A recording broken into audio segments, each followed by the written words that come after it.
Hi guys, and welcome to my channel. My name's Teresa and I'm the Carbootcrafter. Are you like me, sometimes sit in your craft room and don't know what to do, or you're lacking, or you've lost your creative mojo? Well, what I do now is I have a number of embellishments that I'll make to build up my stash to have to hand when I need them, but also it gets me being creative even when I don't know what I want to create. So I thought I'd do a series this month of things that I like to make when I've lost my mojo, and just to build up my stash. So here's some examples, but there's going to be a few more other things in there. And a lot of them don't depend on the sizes that I'm using. So for example, this little crown that I'm using here, this one will be in on my Christmas table this year. I know it's a long way off still, but you know, we are as crafters all thinking of Christmas.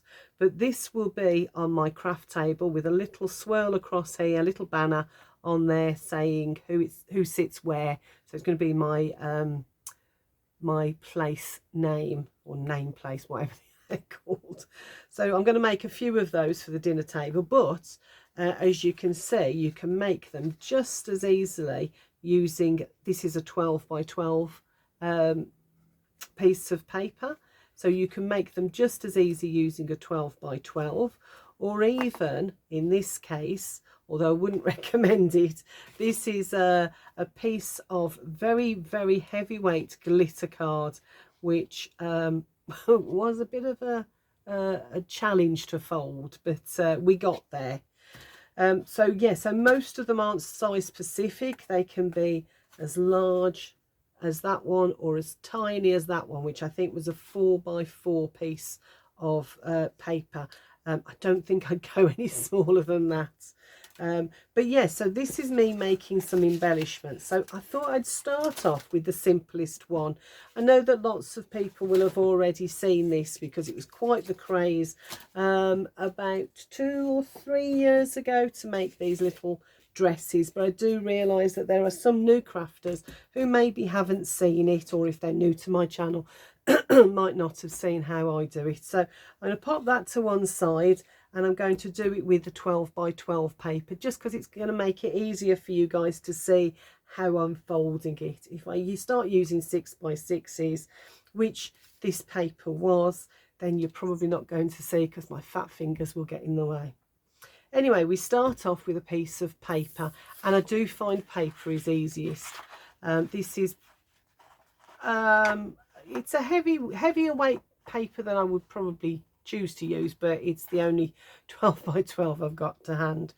So pop your paper down, and if it's like mine has got a plain side and a pattern side, you want to pop the pattern face down, and all you're going to do is fold it in half like that. Just fold along the crease, and again, this is regardless of what size paper you're using, the method is exactly the same. So you folded it in half, open it back out, and then you're going to take this edge, if I get a pencil so you can see, there's my crease. So I'm going to take this edge and I'm going to fold it to that crease like that, just buffing up against it. I don't want to go over, and I don't want to be too far away for it, but I do want to sort of just buff up to it like that. And I'm going to fold my paper like that. I'm going to turn it all the way around and do exactly the same on the other side. Fold it down, buff it up to that that crease line, and then fold it down. And I reinforce with my bone folder.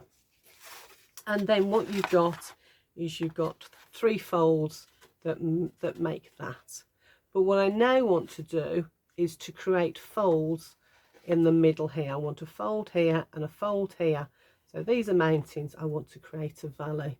And the easiest way to do that, I find, is to flip it over to the pattern side and then bring this crease, this first crease up, and again meet that at the middle, where that middle crease line is there.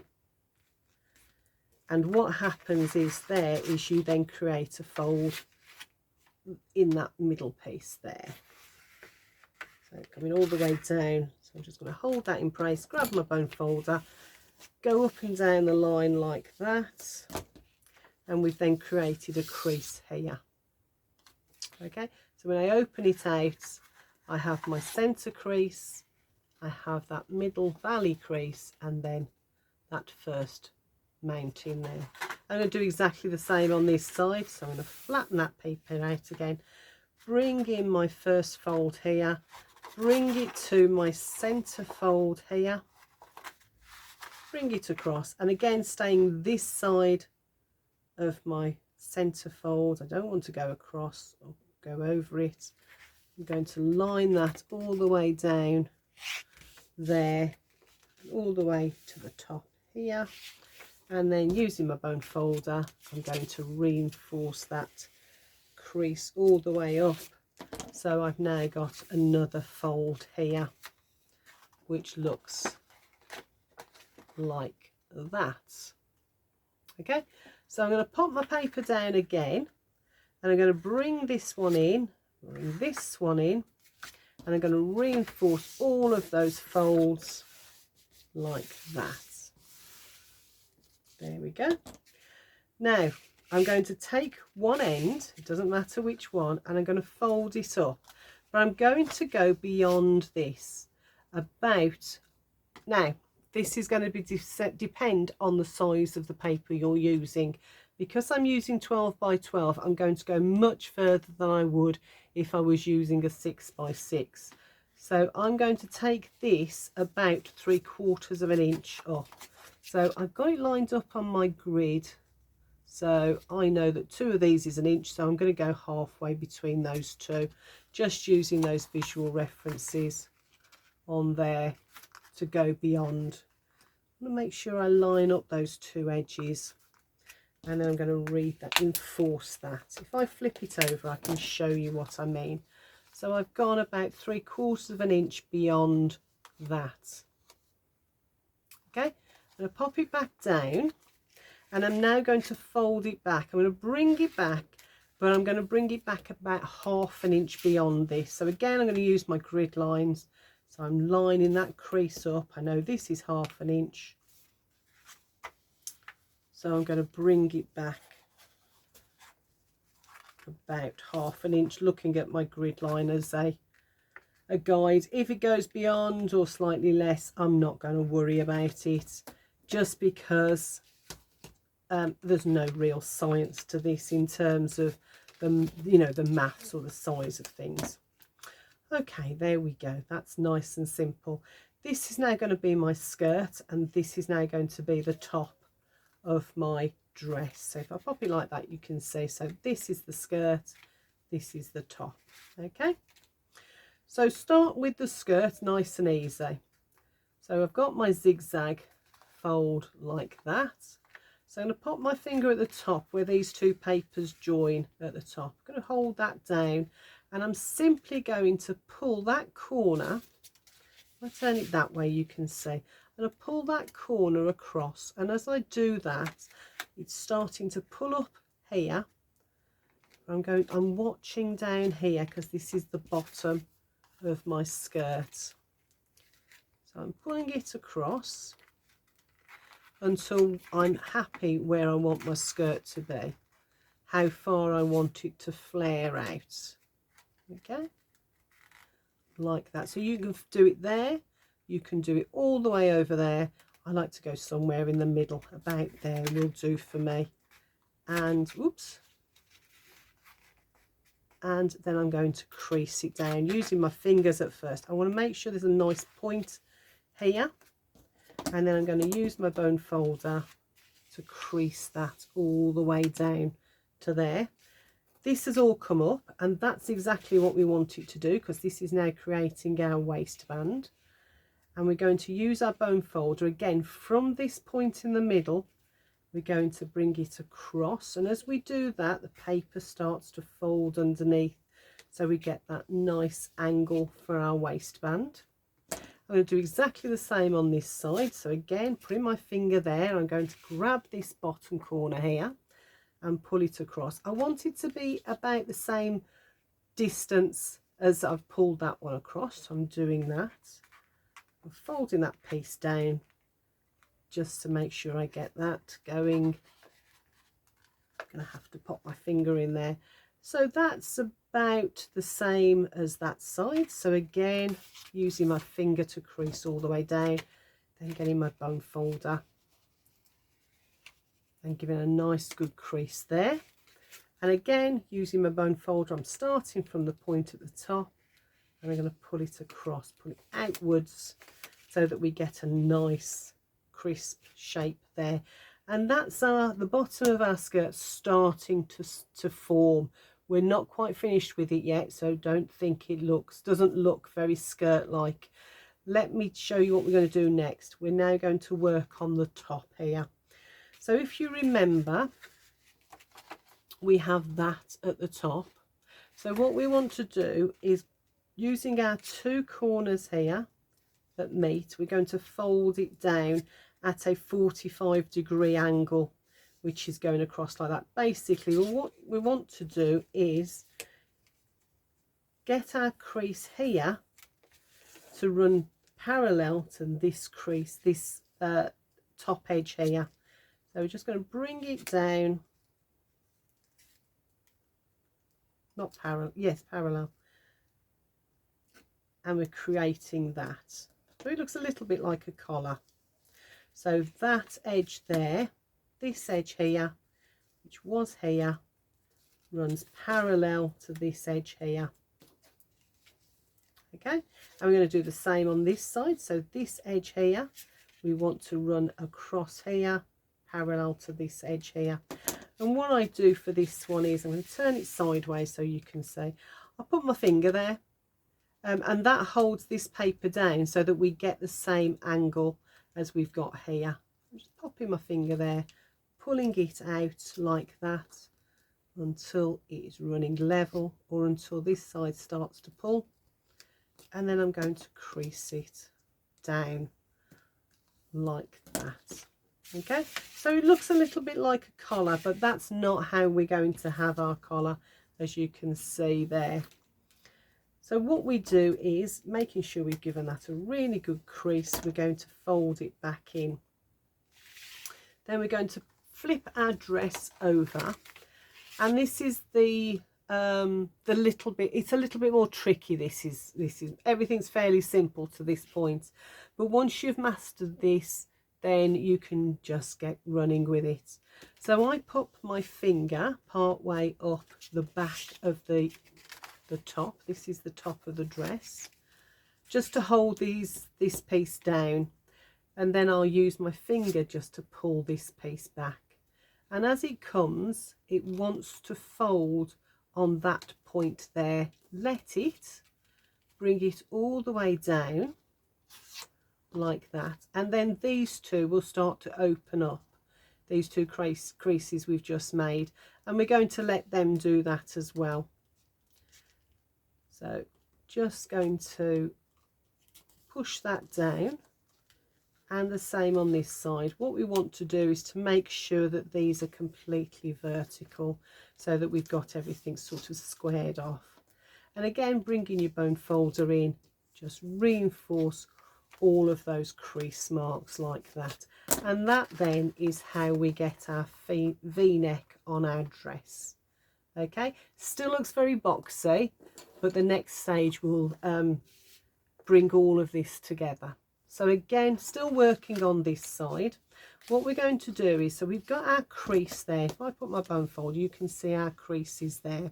So I'm going to pop my fingers along that crease mark there to hold that in place and hold it against the board. And I'm going to bring this piece up, all of this, and I want to fold it back like that. And what happens is, when it meets that crease, because I'm holding it down, it wants to fold along it, which is exactly what we want it to do. Once it starts going, I'm going to bring in my bone folder and just very easily crease that. I'm going to go right into there as well to help with the crease. And there we go. Now you can see that this piece has started to come up, and that's exactly what we want it to do, because this now is how we're going to make the shape of our dress, this sides here, these sides. Now you can make it as flared or as narrow as you want at this point. So what I do is pop my finger there, and then I'm going to just fold on that line as wide, so I can bring it all the way in here if I want and fold it there, or I can have it flared out. I can go all the way to that corner, or I can, like I like to do, is bring it in ever so slightly and then crease it down. Getting my bone folder, I'm going to reinforce all of that like that. Okay, there is a little bit of an overhang on there. Don't worry, we'll deal with that in a minute. So that's that. Then we've got this corner here. Now if I show you the front, you can see the back of the paper. We don't want that, so you've got two choices. You can either fold that back like that, so you then create a sleeveless dress, or I like a little bit of a cap sleeve. You can take this across and create the sleeve as wide as you want. I like, as I said, the cap sleeve, so I'm going to go a little bit shorter on that and just create another crease there like that, and you then get a capped sleeve. Further out you go with that, the bigger the sleeve you're going to create. I like, on these little dresses, I do like that little cap sleeve look on there. Okay, so that's that one side done, so let's work on the other one. So I'll turn it round again so you can see. Again, we have that crease there, so I'm going to pop my fingers there and hold that down as I bring this piece in. This is coming up, we're not going to worry about that just yet. So it wants to crease along that that line, so I'm going to let it. Bringing in my bone folder, creasing all the way there, and I'm going right in that corner as well just to make sure it does crease. I'm going to hold it down there on the inside, and then I'm going to create this line here. So I need to check this line to make sure that the crease I put here is very similar, otherwise you get a dress that's a little bit off. So bring that down like that. That's a little bit too far over, so bring it in a little bit more. There we go, and that's created our skirt. And now I'm going to work on the sleeve. Now because I've got this one, I'm happy where that one is, I'm going to pop my finger here, which is directly opposite this one, because I want my sleeve fold to go and be similar to this one. So I'm bringing it across like that, and fold it down. There we go. And then we've got another cap sleeve happening there like that. And that's our dress finished. Now I'll just draw your attention to these. So I've got that little bit of white showing. If it bothers you, then just grab your scissors and follow that line and cut it off on both sides like that. And that's our job done. And you can then bring in some glitter or some beads or lace, whatever you want, and you can then start to decorate it up using a little bit of bling to create a waistband, or around the neck, or even the bottom of the skirt. Decorate it up as you want to. I don't decorate them until I'm ready to use them. Let me take these back off. I'm not ready to decorate until I'm ready to use them, simply because I don't know what project I'm going to use them on. So I might be using it as a wedding card or a birthday card. It might be for someone specific who likes a particular colour, or somebody who really likes lace or bling. So I don't decorate it up until I'm ready, which is why that one's still looking very very bland. But I will probably put a little piece of ribbon or diamante around here, maybe around the collar, and the bottom of the skirt. So those we're going to pop back into my little basket where I keep all my embellishments, and that way when I'm ready to use them, it's already made. So I hope you enjoyed that, and if you would like to join me in the rest of the embellishments, they'll happen for all of this month. So yeah, so I'll speak to you all soon. See you in the next video. Bye for now.